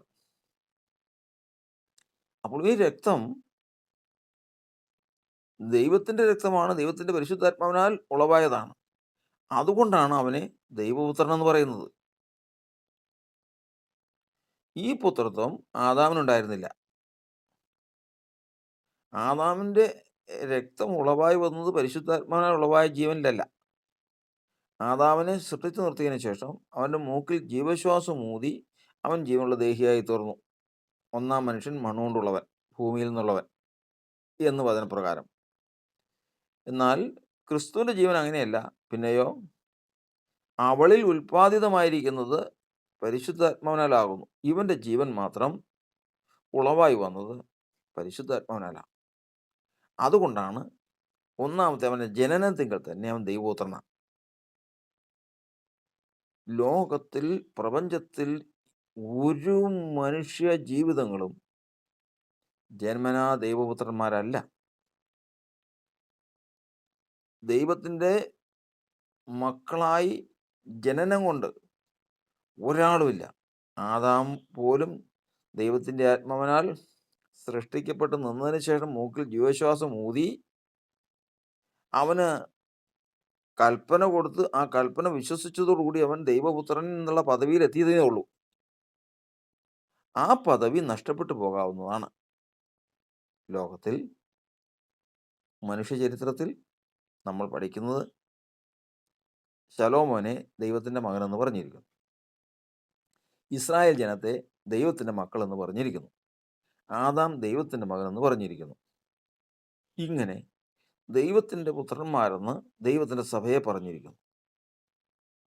ഇത്രയും എല്ലാം ഉണ്ടെങ്കിലും ജനനം കൊണ്ട് ഒരാളും ദൈവപുത്രന്മാരില്ല. പിന്നെയോ ജനനം കൊണ്ട് ദൈവം മണ്ണിൽ നിന്ന് സൃഷ്ടിച്ചതിന് ശേഷം ആ സൃഷ്ടിക്കപ്പെട്ട മനുഷ്യനെ ധനവാന്മാരും മറ്റും ദത്തെടുക്കുന്നത് പോലെ പുത്രത്വത്തിലേക്ക് ദത്തെടുത്തതാണ്. എഫേസ്യ ലേഖനം 1-ാം അധ്യായത്തിൻ്റെ 1 മുതലുള്ള വാക്യങ്ങൾ, അവൻ പ്രിയനായവരിൽ നമ്മെ ദത്തെടുക്കേണ്ടതിന് ആരും, അതിന് മറ്റൊരു വാക്കി പറഞ്ഞാൽ, ഒരു ധനവാനായ മനുഷ്യൻ ഒരു കുഞ്ഞിനെ, അനാഥ ശിശുവിനെ ദത്തെടുത്ത് തൻ്റെ മകനാക്കി നിയമപ്രകാരം. നാളെ അവന് മനസ്സില്ല, അവന് തിരിച്ചറിവായപ്പോൾ ഞാൻ എൻ്റെ പിതാവായിട്ട് നിങ്ങളെ അംഗീകരിക്കുന്നില്ല, എനിക്ക് നിങ്ങളുടെ പുത്രത്വം വേണ്ട, നിങ്ങളുടെ ധനവും നിങ്ങളുമായിട്ടുള്ള ബന്ധം വേണ്ട എന്ന് പറഞ്ഞ് വിട്ടുപോയി കഴിഞ്ഞാൽ ആ ബന്ധം അവിടെ വെച്ച് തീർന്നു. എന്നാൽ സ്വന്തം രക്തത്തിൽ നിന്ന് ജനിച്ചിട്ടുള്ള ഒരുവൻ ഇനി നിങ്ങളുമായിട്ട് ബന്ധം വേണ്ടെന്ന് പറഞ്ഞാലും, അപ്പനെ ഉപദ്രവിച്ചാലും, എന്തെല്ലാം നാശനഷ്ടങ്ങൾ ചെയ്താലും, അവൻ സ്വയം നശിപ്പിച്ചു കളഞ്ഞാലും അവൻ പുത്രനല്ലാതാകുന്നില്ല. അവൻ പുത്രൻ തന്നെയാണ്. കാരണം തൻ്റെ രക്തത്തിൽ നിന്ന് ജനിച്ചതാണ്. ഇതുപോലെ ദൈവത്തിൻ്റെ രക്തത്തിൽ നിന്ന് ജനിച്ച ഒരുവനേ ഉള്ളൂ, അത് കർത്താവായ യേശുക്രിസ്തു മാത്രമാണ്. ബാക്കിയുള്ളത് ആരും ദൈവപുത്രന്മാരല്ല. ബാക്കിയുള്ളവരെല്ലാം ദത്തെടുക്കപ്പെട്ടവരാണ്. ദത്തെടുത്തത് കൊണ്ടാണ് പുത്രത്വം നഷ്ടപ്പെടുന്നത്. അപ്പോൾ ആദാമിനെ ദത്തെടുത്തതിൻ്റെ വിഷയം എഴുതിയിരിക്കുന്നത്, ആദാമിനെ ദൈവം ദേഹം, ദേഹി, ആത്മാവ് എന്ന് പറയുന്ന 3 ഘടകങ്ങളുള്ള മനുഷ്യനായിട്ട് സൃഷ്ടിച്ച് ഭൂമിയിൽ നിന്ന് എടുത്തു. അവൻ ദൈവപുത്രനല്ല. എന്നാൽ അവനെ ദൈവപുത്രനാക്കിയത് അവൻ്റെ ശരീരത്തിൽ ദൈവത്തിൻ്റെ പരിശുദ്ധാത്മാവിനെ കൊടുത്തു, ഹൃദയത്തിൽ സ്വപുത്രൻ്റെ ആത്മാവിനെ കൊടുത്തു, മുഖത്ത് ദൈവ തേജസ്സും കൊടുത്തു. അവനെ ദൈവത്തിൻ്റെ പുത്രനാക്കി തീർത്തതാണ്. അതുകൊണ്ട് തന്നെ അവൻ പാപം ചെയ്തപ്പോൾ ദൈവം തൻ്റെ പരിശുദ്ധാത്മാവിനെ തിരിച്ചെടുത്തു, പുത്രത്വത്തിൻ്റെ ആത്മാവിനെ എടുത്തു, തേജസ് ദൈവം അവൻ്റെ മേൽ നിന്ന് ഊരിയെടുത്തു എന്ന് എഴുതിയിരിക്കുന്നു. അതോടുകൂടി അവൻ ദൈവത്തിൻ്റെ മകനല്ലാതായി തീർന്നു. ദൈവവുമായിട്ടുള്ള ബന്ധത്തിൽ അവന് പുത്രത്വത്തിനുള്ള പദവി നഷ്ടപ്പെടുകയും ചെയ്തു. ഇത് പുത്രത്വത്തെ സംബന്ധിച്ച് അത്രയും പറഞ്ഞു എന്ന് മാത്രമേ ഉള്ളൂ. ഇതിവിടെ അവസാനിക്കുന്നില്ല. അടുത്ത ഭാഗത്തേക്ക് നമ്മൾ കിടക്കുമ്പോൾ ക്രിസ്തുയേശുവിൻ്റെ ജനനം പുത്രനായിരുന്നു. ഒരു കാര്യത്തിൽ അവിടെ ചോദിക്കുന്ന ചോദ്യം, അവൻ പരീക്ഷയിൽ തോറ്റുപോയിരുന്നെങ്കിൽ എന്ത് സംഭവിക്കുമായിരുന്നു? ഇല്ലെങ്കിൽ അവൻ്റെ ജീവിതത്തിൽ ഒരു തെറ്റ് വന്നിരുന്നെങ്കിൽ നിങ്ങൾ എൻ്റെ പാപത്തെക്കുറിച്ച് ബോധം വരുത്തും എന്ന് കർത്താവ് ചോദിച്ചു. ആർക്കെങ്കിലും അങ്ങനെ പാപത്തെക്കുറിച്ച് ബോധം വരുത്താൻ സാധിച്ചിരുന്നെങ്കിലോ എന്ത് സംഭവിക്കും? പുത്രത്വം നഷ്ടപ്പെടുകയില്ല. കാരണം ഒരപ്പൻ ദത്തെടുത്ത മകൻ എന്ത് കൊള്ളരുതായ്മ ചെയ്താലും അവൻ പറഞ്ഞു വിടാം, അല്ലെങ്കിൽ അവൻ പോകും, അല്ലെങ്കിൽ അവൻ തീർന്നു, അവനോടുകൂടി ബന്ധം തീർന്നു. ഇതങ്ങനെ തീരുന്ന ബന്ധമല്ല. ജനനം കൊണ്ട് തന്നെ ദൈവത്തിൻ്റെ രക്തത്തിൽ നിന്ന് ഉളവായവനാണ്. അതുകൊണ്ട് യേശുവിൽ നിന്ന് വീഴ്ച വന്നാൽ അത് ദൈവപുത്രൻ ചെയ്ത തെറ്റായിട്ട് വരും. അതാണ് കാര്യത്തിൻ്റെ ഗൗരവം കിടക്കുന്ന അവിടെയാണ്. അതിനു വേണ്ടിയിട്ടാണ് സാത്താൻ എല്ലാ വഴികളും നോക്കിയത്. ഒടുവിൽ ഒന്നും സാധിക്കുന്നില്ല എന്ന് കണ്ടു കഴിഞ്ഞപ്പോൾ അവനോട് ചോദിച്ചത്, എന്നെ വീണൊന്ന് നമസ്കരിച്ചാൽ എൻ്റെ കയ്യിൽ ഏൽപ്പിക്കപ്പെട്ടിരിക്കുന്ന ഈ സകല ലോകവും നിൻ്റേതാകും എന്ന് പറഞ്ഞത്. കർത്താവ് അവനെ ശാസിച്ചു. എന്നിട്ടും കാര്യങ്ങളൊന്നും നടക്കില്ല എന്ന് കണ്ടു കഴിഞ്ഞപ്പോൾ മരിച്ചതിന് ശേഷം അവൻ്റെ അസ്ഥി ഒന്ന് ഓടിക്കാൻ നോക്കി. കാരണം നീതിമാനാണെങ്കിൽ, ദൈവപുത്രനാണെങ്കിൽ അസ്ഥി ഒടിയില്ല. നീതിമാന്റെ അസ്ഥി ഒടിയുകയില്ല എന്ന് എഴുതിയിരിക്കുന്നു. നീതിമാൻ എന്ന് പറയുന്നത് ദൈവപുത്രൻ നീതിമാനാണ്. ഇവൻ ദൈവപുത്രനാണെന്ന് ആണെന്നുള്ള വാദം അതോടുകൂടി തീർന്നു. അതോടുകൂടി സാത്താൻ ജയിക്കുമായിരുന്നു. എന്നാൽ അതിനു മുമ്പേ അസ്ഥി ഓടിക്കാൻ ചെന്നപ്പോൾ 2 കള്ളന്മാരുടെയും അസ്ഥി അവരോടിച്ചു. യേശുവിൻ്റെ അസ്ഥി ഓടിക്കാൻ ചെന്നപ്പോൾ അതിൻ്റെ ആവശ്യമില്ല, അവൻ അപ്പോഴേ മരിച്ചായിരുന്നു. അപ്പോൾ അവിടെ നിന്ന് നമ്മൾ മനസ്സിലാക്കുന്നത് യേശു ജനനം കൊണ്ട് തന്നെ ദൈവപുത്രനാണ്. രണ്ടാമത്തത്, മനുഷ്യവംശത്തിന് നഷ്ടപ്പെട്ടു പോയ പുത്രത്വം തിരികെ പ്രാപിക്കണം.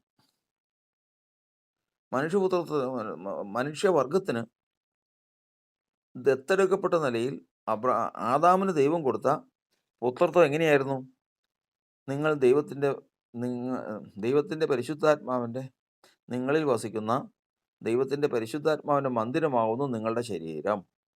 പുത്രനാണെങ്കിൽ ശരീരത്തിൽ പരിശുദ്ധാത്മാവുണ്ടാകും. 2, അപ്പാപിതാവെ എന്ന് വിളിക്കുന്ന സ്വപുത്രൻ്റെ ആത്മാവിനെ അവൻ നിങ്ങളുടെ ഹൃദയങ്ങളിൽ അയച്ചിരിക്കുന്നു. ഹൃദയത്തിൽ പുത്രത്വത്തിൻ്റെ ആത്മാവുണ്ടാകും. മാത്രമല്ല, നീതിമാനാണെങ്കിൽ, ദൈവപുത്രനാണെങ്കിൽ അവൻ മുഖത്ത് തേജസ്സും ഉണ്ടാകും. ഈ 3 കാര്യങ്ങൾ ആദാമിന് ഉണ്ടായിരുന്നത് കൊണ്ട് അവൻ ദൈവപുത്രനായി തീർന്നു. പാപത്തോടു കൂടി ഈ 3 കാര്യങ്ങൾ നഷ്ടപ്പെട്ടു. അതോടുകൂടി അവൻ ദൈവത്തിൻ്റെ പുത്രനല്ലാതായി തീർന്നു. എന്നാൽ പുത്രനായിട്ട് ജനിച്ച യേശു ഈ ലോകത്ത് വന്നതിന് ശേഷം ദൈവത്തിൻ്റെ പരിശുദ്ധാത്മാവ് അവനെ നടത്തി. മുഴുവനും വാദങ്ങളാണ്. എതിരാളിയായ പിശാചിൻ്റെ ഹവ്വയെക്കുറിച്ച് ഹവ്വയിൽ കൂടി പാപം വെളിപ്പെടുത്തിയ പിശാച് അതുപോലെ തന്നെ യേശുവിനെയും ഏതെങ്കിലും തരത്തിൽ വീഴിക്കാനായി പരിശ്രമിക്കുന്ന പരിശ്രമങ്ങളാണ് പിന്നീട് കാണുന്നത്.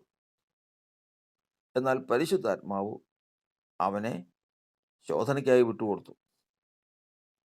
അവനോട് വാദിച്ചു, നീ ദൈവപുത്രനെങ്കിൽ ഈ കല്ലിനോടൊപ്പമായി തീരാൻ, നീ ദൈവപുത്രനെങ്കിൽ ഇവിടെ നിങ്ങോട്ട് ചാടുക മുതലായിട്ടുള്ള കാര്യങ്ങളെല്ലാം പറഞ്ഞു. യേശു വചനം കൊണ്ട് അതിനെയെല്ലാം ജയിച്ചു. അപ്പോൾ ഇവൻ്റെ ഏറ്റവും വലിയ ആദിയോടന്തമുള്ള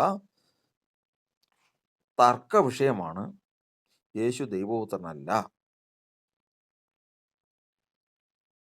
ഈ തിരുവെഴുത്തിന് വിരോധമായിട്ട് ഏതെങ്കിലും ഒരു കാര്യം ഒരു വാക്കിൽ പിടിച്ചാൽ മതി, അപ്പോഴവൻ പറയും ഇവൻ ദൈവപുത്രനല്ല. ദൈവപുത്രനാണെങ്കിൽ അത് സംഭവിക്കില്ല. ദൈവപുത്രനാണെങ്കിൽ അസ്ഥി ഒടിയില്ല. ദൈവപുത്രനാണെങ്കിൽ ദൈവത്തെ പരീക്ഷിക്കില്ല.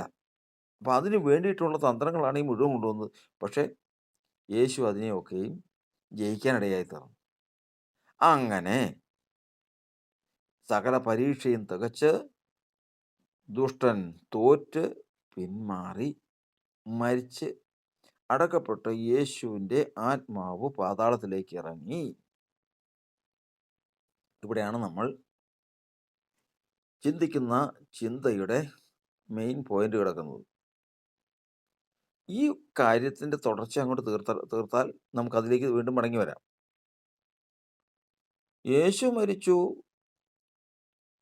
യേശുവിൻ്റെ ആത്മാവിനെ, അതായത് ജീവാത്മാവിനെ ദൈവത്തിന് ഏൽപ്പിച്ചു കൊടുത്തു. യേശുവേ, പിതാവേ, ഞാൻ എൻ്റെ ആത്മാവിനെ നിങ്ങൾ ഫലമേൽപ്പിക്കുന്നു. ആത്മാവിനെ ഏൽപ്പിച്ചു കൊടുത്തു. ശരീരം 3 ദിവസം കല്ലറയിലിരുന്നു. അകത്ത മനുഷ്യനായ ദേഹി പാതാളത്തിലേക്ക് ഇറങ്ങി.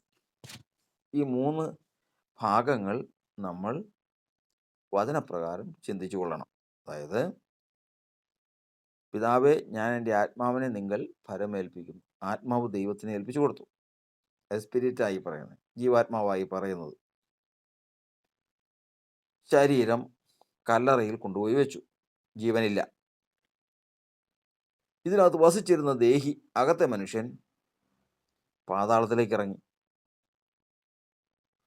പാതാളത്തിലേക്ക് ഈ മനുഷ്യൻ ഇറങ്ങി. അതിനെ തുടർന്ന് ഉണ്ടായ സംഭവങ്ങൾ, പാതാളത്തിലേക്ക് ഇറങ്ങിയ ആ ദേഹിയും അവിടെ ഉണ്ടായിരുന്ന ദേഹികളും എല്ലാവരും ഒരുമിച്ച് കൂടുന്ന അവസ്ഥ നമുക്ക് അടുത്ത വീഡിയോയിൽ ചിന്തിക്കാം. കാരണം ഇതിൽ ഇപ്പം തന്നെ നമുക്ക് സമയം മുമ്പോട്ട് പോയിരിക്കുന്നു. അത് നമുക്ക് ചിന്തിക്കാം. ഇതിപ്പോൾ ഇവിടെ സംഭവിച്ചത്, യേശുവിൻ്റെ ദേഹി പാതാളത്തിലേക്ക് ഇറങ്ങി. പാതാളത്തിലേക്ക് ഇറങ്ങിയതിന് ശേഷം ഈ ദേഹി മരിച്ചവരോട് സുവിശേഷം അറിയിച്ചു. ആരോട്? പഴയ നിയമത്തിൽ യാഗം കഴിച്ച് നിയമം ചെയ്ത ഹാബേൽ മുതലുള്ള വിശുദ്ധന്മാരോട് അറിയിച്ചു. ദുഷ്ടന്മാർ അധോമ പാതാളത്തിലും നീതിമാന്മാർ അബ്രഹാമിൻ്റെ മടിയിലും എന്നുള്ള നിലയിലായിരുന്നു. യേശു പാതാളത്തിലേക്ക് ഇറങ്ങിച്ചെന്നു. യാഗം കഴിച്ച് നിയമം ചെയ്തവരോട് സുവിശേഷം അറിയിച്ചു. എന്താ സുവിശേഷം? നിങ്ങൾ ആടുകളെയും കാളകളെയും പ്രാക്കളെയും വിശ്വാസത്താൽ, എന്നിലുള്ള വിശ്വാസത്താൽ അർപ്പിച്ചത് ഞാൻ നിവർത്തിച്ചിരിക്കുന്നുവെന്ന് അവിടെ അവരോട് അറിയിച്ചു. അപ്പോൾ ഹാബേൽ കാണും, ആദ്യമായിട്ട് കാണുമല്ലേ? ഹാബേൽ വിശ്വാസത്താൽ കണ്ടു. ഇന്ന് നേരിട്ട് കാണുക. അങ്ങനെ കർത്താവായ യേശുവിൻ്റെ ആത്മാവ് ദേഹി മത്സരികളോട് കാഴ്ച വാങ്ങി. മത്സരികളോട്. ആരൊക്കെയാ മത്സരികൾ? ദൈവത്തോട് മത്സരിക്കുന്ന രണ്ട് ശക്തികളാണ്. ഒന്ന് മരണം, ഒന്ന് പാതാളം. പാതാളത്തിനും മരണത്തിനും അധികാരികളായിരിക്കുന്ന പൈശാചിക രണ്ട് ദൂതന്മാരാണ് ഈ മരണവും പാതാളവും എന്ന് പറയുന്നത്. അവരോട് കാഴ്ച വാങ്ങി. അവർ പഴയ നിയമ വിശുദ്ധന്മാരെ ബന്ധിച്ച് വെച്ചിരിക്കുന്ന അവസ്ഥയിൽ നിന്ന് യേശു അവരെ തിരികെ ചോദിച്ചു. കൊടുക്കാതിരിക്കാൻ നിവൃത്തിയില്ല. കാരണം അവൻ ലോകത്തെ ജയിച്ച് വരികയാണ്. പാപപരിഹാര യാഗം നടത്തി വരികയാണ്. ദൈവപുത്രൻ നിന്ന് തെളിയിക്കപ്പെട്ടു വരികയാണ്. ഹാബേൽ വിശ്വാസത്താൽ ചെയ്തത് അവൻ അക്ഷരത്തിൽ തന്നെ നിവർത്തിച്ചിരിക്കുകയാണ്. അങ്ങനെ പാതാളം തന്നിലുള്ള ഈ വിശുദ്ധന്മാരെ ഏൽപ്പിച്ചു കൊടുത്തു. ഇവര് ഓർക്കേണ്ടത്, യേശുവിൻ്റെ ദേഹിയാണ് പാതാളത്തിലേക്ക് ഇറങ്ങി ചെന്നിരിക്കുന്നതും സുവിശേഷം പറഞ്ഞതും ഈ യാഗം കഴിച്ച് നിയമം ചെയ്തവരെ എനിക്ക് തരാൻ പറഞ്ഞതും.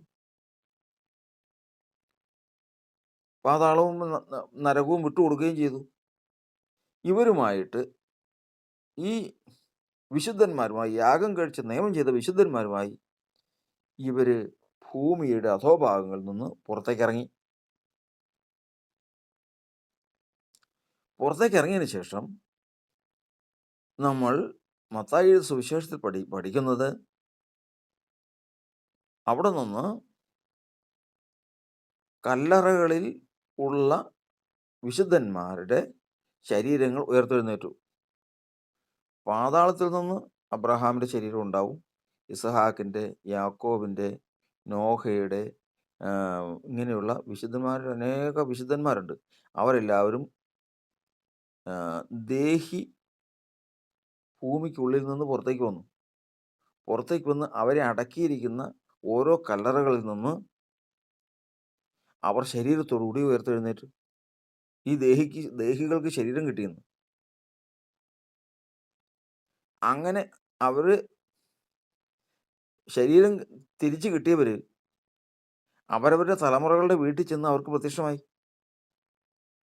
ഓരോ വീടുകളിൽ ചെന്ന് അവർക്ക് പ്രത്യക്ഷമായി. ഇവരുമായിട്ട് യേശു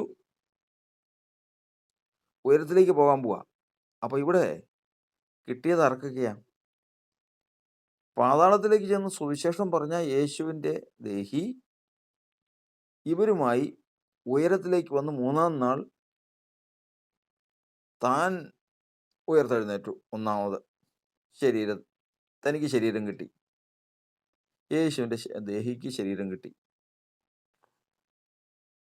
തുടർന്ന് പഴയ നിയമ വിശുദ്ധന്മാർക്ക്, യാഗം കഴിച്ച് നിയമം ചെയ്ത വിശുദ്ധന്മാർക്ക് അവരെ അടക്കിയിരിക്കുന്ന കല്ലറകളിൽ നിന്നും വിശുദ്ധ സ്ഥലങ്ങളിൽ നിന്നും അവർക്കും കിട്ടി ശരീരം. ഇവരെല്ലാവരുമായി ഉയരത്തിലേക്ക് കയറി പോകുന്നതിന് മുമ്പ് പ്രത്യക്ഷമായതാണ് കല്ലറയ്ക്കൽ വന്ന മഗ്ദലന മറിയയ്ക്ക് പ്രത്യക്ഷമാകുന്നത്.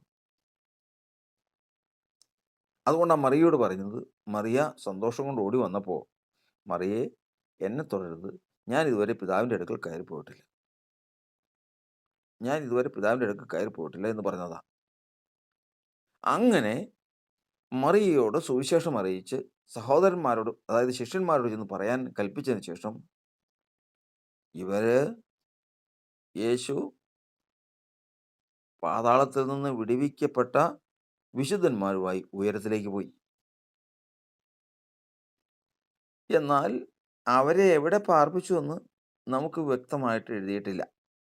അവരെ ആത്മീയ മണ്ഡലങ്ങൾ, ആകാശ മണ്ഡലങ്ങളിൽ, സ്വർഗീയ മണ്ഡലങ്ങളിൽ എവിടെയെങ്കിലും അവർക്ക് താൽക്കാലിക പ്രാപ്തി, താൽക്കാലികമായ വാസം യേശു കൊടുത്തു. അതിനുശേഷം യേശു സ്വന്തം രക്തത്താൽ സ്വർഗത്തിലേക്ക് പ്രവേശിച്ചു. സ്വർഗത്തിൽ പ്രവേശിച്ചു. ദൈവം എഴുന്നള്ളിയിരിക്കുന്നതുമായ ആ ദൈവസിംഹാസനത്തിൽ മാനവരാശിയോട്, പാപത്താൽ മലിനപ്പെട്ട, മരണത്തിന് കീഴ്പ്പെട്ട മാനവരാശിയോടുള്ള കോപം ഉയർന്നുകൊണ്ടിരിക്കുന്ന കൃപാസനത്തിൽ യേശു തൻ്റെ സ്വന്തം രക്തം തളിച്ചു. ഈ രക്തം അവിടെ വീണതോടുകൂടി ദൈവത്തിൻ്റെ കോപം തണുത്തു. പിന്നെ ദൈവം കോപിച്ചില്ല. ദൈവത്തിൻ്റെ കോപം തീർന്നു. ദൈവം കോപം തീർന്നു മാത്രമല്ല, അവിടുന്ന് ആദാമിൽ നിന്ന് എടുത്തു മാറ്റപ്പെട്ട ദൈവ തേജസ് ദൈവം യേശുവിന് കൊടുത്തു. അപ്പോൾ ഇവൻ ഇവിടെ നിന്ന് പാതാളത്തിൽ നിന്ന് പഴയ നിയമ വിശുദ്ധന്മാരുമായി, യാഗം കഴിച്ച് നിയമം ചെയ്ത വിശുദ്ധന്മാരുമായി ഭൂമിക്ക് വെളിയിലേക്ക് വന്ന് ഒന്നാമത് കല്ലറയിൽ ചെന്ന് തൻ്റെ ജഡം സ്വീകരിച്ചു. 3 ദിവസം കല്ലറയിലിരുന്ന തൻ്റെ ജഡം ഈ ദേഹി സ്വീകരിച്ചു. ഈ ദേഹിയുമായി കൂടിച്ചേർന്ന അവസ്ഥയെക്കുറിച്ചാണ് റോമാലേഖനം 1-ാം അധ്യായത്തിൻ്റെ 5-ാം വാക്യത്തിൽ എഴുതിയിരിക്കുന്നത്. ജഡം സംബന്ധിച്ച് ദാവീദിന്റെ സന്തതിയിൽ നിന്ന് ജനിക്കുകയും വിശുദ്ധിയുടെ ആത്മാവ് സംബന്ധിച്ച് ദൈവപുത്രൻ എന്ന ശക്തിയോടെ നിർണയിക്കപ്പെടുകയും ചെയ്തിരിക്കുന്നവനല്ലോ യേശു ഉയർത്തെഴുന്നേറ്റത് വിശുദ്ധിയുടെ ആത്മാവിലാണെന്ന് അവിടെ എഴുതിയിരിക്കുന്നു. റോമാലേഖനം 6:4 പറഞ്ഞിരിക്കുന്നു, പിതാവിൻ്റെ മഹത്വത്താലാണ് എഴുന്നേറ്റിരിക്കുന്നത് എന്ന് എഴുതിയിരിക്കുന്നു. കൊലോസ്യലേഖനം 2-ാം അധ്യായത്തിൽ എഴുതിയിരിക്കുന്നത് ദൈവത്തിൻ്റെ വ്യാപാര ശക്തിയാലാണ് ഉയർത്തെഴുന്നേറ്റിരിക്കുന്നത്. അതായത് ആദാം പാപം ചെയ്തപ്പോൾ അവനിലുണ്ടായിരുന്ന പുത്രത്വത്തിൻ്റെ ആത്മാവ് നഷ്ടപ്പെട്ടത് ക്രിസ്തുയേശു മരിച്ചടക്കപ്പെട്ട് ഉയർത്തെഴുന്നേൽക്കുമ്പോൾ അവന് തിരികെ കിട്ടി. 1 ദിവസത്തേക്കോ 2 ദിവസത്തേക്കല്ല, എന്നേക്കും. ആ കിട്ടിയ സമയത്താണ് തർക്കം തീർന്നത്. എങ്ങനെ തർക്കം? നീ ദൈവപുത്രനെങ്കിൽ അത് ചെയ്യ്, ഇത് ചെയ്യ്. അവൻ ദൈവപുത്രനല്ല എന്നുള്ള വാദം അതോടുകൂടി തീർന്നു. കാരണം ഈ ദൈവത്തിൻ്റെ സ്വപുത്രൻ്റെ ആത്മാവിനാലാണ് അവൻ ഉയർത്തെഴുന്നേറ്റത്. ഇനി ഒരിക്കലും മരണമില്ല. ഇനി ഒരിക്കലും മരണത്തിന് അവൻ്റെ മേൽ അധികാരമില്ല. അങ്ങനെ ഉയർത്തെഴുന്നേറ്റ് സ്വർഗത്തിലേക്ക് പോയവനാണ് ദൈവം തേജസ് കൊടുത്തത്. അങ്ങനെ മാനവരാശിക്ക് നഷ്ടപ്പെട്ട ദൈവിക പുത്രത്വം യേശു ക്രിസ്തു തിരികെ പ്രാപിച്ച വിധമാണ് നമ്മളിവിടെ ഗ്രഹിപ്പാനിടയായി തീർന്നത്. ഇപ്പോഴും ഒരു വാക്ക്, ഒരു വശം നമ്മൾ ചിന്തിച്ചിട്ടില്ല, തീർന്നിട്ടില്ല. ചിന്തിച്ച് പകുതിയെ നിർത്തിയേ ഉള്ളൂ. യേശുവിൻ്റെ ആത്മാവ് പരദേശിയായിരുന്നല്ലോ, പ്രവാസിയായിരുന്നല്ലോ. അവൻ്റെ സ്വദേശം സ്വർഗമാണ്. സ്വർഗത്തിൽ അഗ്നിജ്വാലയ്ക്കത്തുള്ള കണ്ണുള്ളവനായിട്ടാണ് അവൻ ഇരിക്കുന്നത്. ആ അഗ്നിജ്വാലയ്ക്കത്തുള്ള കണ്ണുള്ളവനായിട്ടിരുന്ന ദൈവപുത്രനും ഭൂമിയിൽ ദാസരൂപത്തിൽ വന്ന മനുഷ്യനായ യേശുവിൻ്റെ ദേഹിയും തമ്മിലുള്ള ബന്ധമെന്ത്? അത് തമ്മിലുള്ള വ്യത്യാസമെന്ത്? ഈ കാര്യം അതും കൂടി നാം ഗ്രഹിച്ചാലേ ഈ പഠനത്തിൻ്റെ പൂർത്തീകരണം സാധ്യമാകുകയുള്ളൂ. അതുകൊണ്ട് കർത്താവിൻ്റെ വചനപ്രകാരം യേശു മനുഷ്യവംശത്തിന് വേണ്ടി എന്ത് ചെയ്തു എന്നറിയുവാൻ നമ്മൾ ഈ ചരിത്രം ഇങ്ങനെ തന്നെ വചനവ്യവസ്ഥ പ്രകാരം വചനത്തോടു കൂട്ടി ചിന്തിച്ച് നമ്മുടെ വിശ്വാസത്തെ ഉറപ്പിക്കേണ്ടതാകുന്നു.